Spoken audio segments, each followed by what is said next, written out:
get into some headlines, shall we? First headlines, Gil Hodges, Buck O'Neil, and Minnie Minoso make the Baseball Hall of Fame. See, as you know, I'm not one to pander. I am not one to pander. And there's two ways of looking at this. Well, you know, what they do in the last 50 years that all of a sudden made them Hall of Famers. You know what? I don't care what they did. They should be in the Hall of Fame. You can't tell the story of Major League Baseball without Buck O'Neil and what he did in the Negro Leagues. You just can't. I mean, if you're going to talk about baseball, Hall of Fame, a museum, you can't talk about the history without Buck O'Neil. You can't talk about the history without Minnie Minoso. Minnie Minoso played till he was like 80, one of the great players and characters in the history of baseball. Gil Hodges, maybe you can. I don't know. But Gil Hodges did so much in the sport, whether it was as a player, as a world champion, as a manager, as a world... I mean, just absolutely so happy that those guys are in. See, I'm not one of those guys that says Hall of Famers are based on numbers. Like every slap in the world gets in the Basketball Hall of Fame. Basketball Hall of Fame is one of those deals where if you are diverse, let's put it that way, or you are foreign, you're getting in. If it's politically correct, the Basketball Hall of Fame will let you in. But I am really, really, really happy that the Hall of Fame included those three guys. Usually I don't get in this. Now they got to get Gary Sheffield in there. What are you doing? All right. There's 3 weeks left in the year. 3 weeks, ladies and gentlemen, and 12 major cities, including my major city of Indianapolis, have set murder records. Now, I know the deal. They're democratic cities. Okay, fine. Charles Barkley said it best. Black people are poor. They've been poor. Democrats have made them poor, yet they still vote Democratic. Barkley said it. He said it better than what I just said it, but you get the point. I'm not telling you who to vote for. I'm just telling you, look at what's going on here. We've got easy bail. In Indianapolis, I think the last 5 folks that committed a murder, I could be wrong about this, I think the last 5 were out on bail. I think 2 of them ripped off their monitor and went out and murdered. Indianapolis is viewed as this idyllic town that has, well, oh my God, the sports, it's absolutely a mecca. The downtown you can walk. No, and more no. The downtown is a cesspool of crime. Think about this. There is, and I'm being literal here, human feces and dudes shooting up right in the middle of the circle. Now, I'm not telling you anything that nobody already doesn't know. But at some point, you've got to fix this. Police departments. Listen to this. The retirement rate of police departments is up 45%. Another 18% of police officers resigned. Now, I get it. People are mad about George Floyd. I totally do.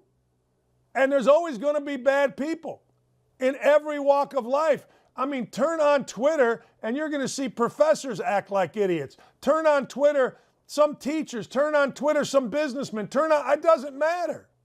There's always going to be bad people. But the vast majority are really good.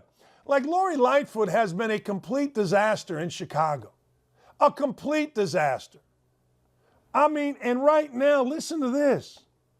739 homicides. Now, the record in Chicago was 1970, 900 and some. I remember it. I was like 8 years old. We lived 40 minutes outside the city, and I was scared to death. I remember being a little kid scared to death. It is, there are 70 less police officers. If you want to curb crime, you get police to be able to do their job. If you want to have task forces to get cats out of trees, then great. Just like we've got meter maids to do that. But you got to allow police to do their job, and you got to allow prosecutors to keep bad guys in jail. Who commits most of the crimes? Bad guys. Like, think about it. Repeat offenders. It's the damnedest thing. This is something in our country that we've got to not politicize. The first thing anybody wants to say is, well, it's all Democratic. It's not all Democratic. It's everybody problem. It's an entire nation problem. But until we get prosecutors, until we get judges in there that are going to put some teeth, until we start listening to the crazy people that want to, under the guise of reform the police, they want to defund the police, they want to put police in harm's way, and they want to let career criminals out with easy bail, you got no chance. And the numbers say it. I mean, it's not that hard.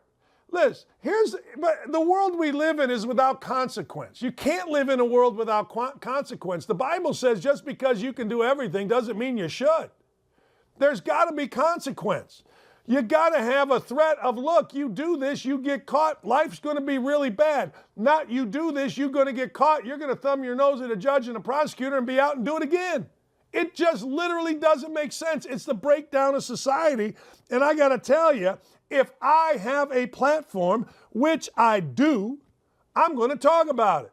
And I'll take all the heat from the idiots on the other side. We listened to a woman in Congress that married her brother. That's who we listen to. Because she's loud and everybody's afraid of her. The world is insane right now. And I'm not here for it.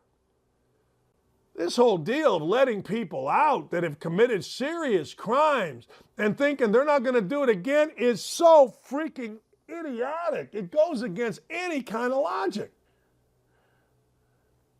Man, I'm sure that will be considered some kind of is. I don't give a damn black or white. I don't give a damn where you're from, what you do. You commit murder, you shouldn't be walking out the door. You commit aggravated assault, you shouldn't be walking out the door 10 minutes later and be able to do it again. I don't give a damn what some woman that married her brother thinks. I don't give a damn what some Congress people, I don't care. We live in this world. Those people don't. Ah, dang, you want to know why gun sales are up? I never wanted to buy a gun in my life. I've never had a gun, but I'm getting a gun. I'm not messing around. I'm getting a freaking gun. I mean, if people are just going to be able to run wild like idiots and do whatever they want without consequence, I got to protect my home. I got to protect myself. And I never felt this way, ever. I'm scared of guns. I had 3 different times. Police officers had put a gun to me. 3. Once right here, actually right here, side of this head, on a dark road, because I passed him on a double yellow trying to get home from Diane Laverty's house. Once because we got stopped in Homewood, Flossmoor playing hockey. A van had robbed a liquor store or something. Cops surrounded our vehicle. I opened the door.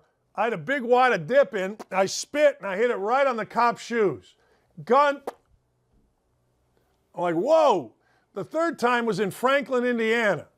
I was there with a couple of buddies, visiting some buddies and one of my girlfriends, or my girlfriend. Let me not sound like I'm more than I am. They all went out, they got hammered. They called me about 2 in the morning. Hey man, pick us up. I went down and picked them up. Apparently I ran a stop sign. I didn't see it. It was a country road. Phew! Cops all around. My buddy opens the door on the passenger side. Beer cans are falling out that he was drinking. My buddies in the back are hammered. I'm the only sober one. They get out. We're surrounded, shotguns. My buddy looks. He goes, what are you going to do, shoot us? So people say, well, you're white, so they didn't shoot you. No, I was scared to death and I didn't have any felonies. And I didn't do anything other than put my hands here when the cop had a gun here and say, hey, I'm sorry, I'm sorry, I'm sorry. So don't give me that crap. I don't like guns, but I'm going to get a gun. 3 times I've had a gun put to my head. I don't like them, but I'll tell you this, I'm getting one. Because if you're not going to prosecute, if you're not going to put people, bad guys in jail, if murder rates in my town are going through the roof, and I live in Indy, I don't live outside, I live in Indy, I think I got to do something. Like it, dislike it, don't at me. All right, Bob Costas. Bob Costas, my ass. Bob Costas, for years on Sunday Night Football, politicized Sunday Night Football. He put his dopey ass, rich East Coast views into my Sunday Night Football. Bob Costas is a smug little guy that everybody says is great, but he politicized. You know what he didn't politicize? The NBA. Until when? Yesterday. Yesterday, Costas goes out, and now he decides the NBA's bad. Now he decides China's bad. Really? What did I tell you a couple days ago? What did I tell you last week? What I told you last week was the Women's Tennis Association, the WTA, opened the doors for guys like Bob Costas. Opened the doors because the WTA said, hey, look, we ain't messing around. We are not, absolutely not, playing our tournaments in Beijing or in China to the tune of losing $34 million in prize money. We're not playing them. We're not playing them because, frankly, you, we think, have caused the disappearance of one of our former members for accusing one of the people in charge in China of sexual assault. So what happened? The WTA said, screw this. We ain't doing it. Well, all of a sudden, Bob Costas calls out the NBA for being in bed with China. He calls out the Olympics. And of course, every dipshit little media guy says, oh, good for Bob Costas. I say my ass. I say Bob Costas got the door open from him from the Women's Tennis Association, the head of whom is a man named Simon, who had the balls to stand up to China. Now all of a sudden, everybody's oh man, look what's happening in China. The NBA bad. I didn't hear Bob Costas saying that before the WTA. I told you, the grifters of this world, the guys like Costas that pounce on these things so they can stay relevant, are the worst among us. We think of grifters, we think of race grifters, and there's a bunch out there. Don't get me wrong, there's a ton out there. What's the guy's name? L. Sharpton still isn't in jail for tax fraud, still is staying at the Four Seasons, and still is smoking $300 cigars and drinking scotch. Under conviction or indictment, I don't know, whichever one. Drives me nuts. Bob Costas, my ass. Where were you? And the WTA, the Women's Tennis Association, good for you. You opened doors. Imagine that. Women's Association opened doors that men were too stupid or too soft or too worried about their public image to even knock on. Women just busted them open. You screwed with one of our members, the Women's Tennis Association said, I don't give a rat's ass about $34 million. We're going at it. We're going at you. We're pulling our tournaments. Screw you. The NBA says, well, Daryl Morey, you got to get fired. We're going to fire your event. Shut up. There's no weaker leadership in the world than in the NBA. But you'd never know it because Adam Silver kisses the ass of players, most of them who are a minority, and the mainstream media is too frickin' afraid to say anything because you don't, again, want to be called an ist. My ass. That's what should be a segment. My ass. Bob Costas, my ass. Bob Costas. Just try. Grifter. The worst. Well, not the worst. There's worse. But, man, to sit there and have to listen to that garbage, to sit there and have to listen to that guy, it's amazing. Dan, unemployment filings have dropped to the low. Yeah, you're right. Hey, look. Great. Nobody wants to hear about the murder rate. Everybody, when you say something bad, man, they don't say, yeah, that's terrible. So this guy Band-Aid Wade on Twitter, unemployment filings lowest since 1969. Where's the Outkick story about that? Be honest with your delusional followers at once. You know what he's responding to?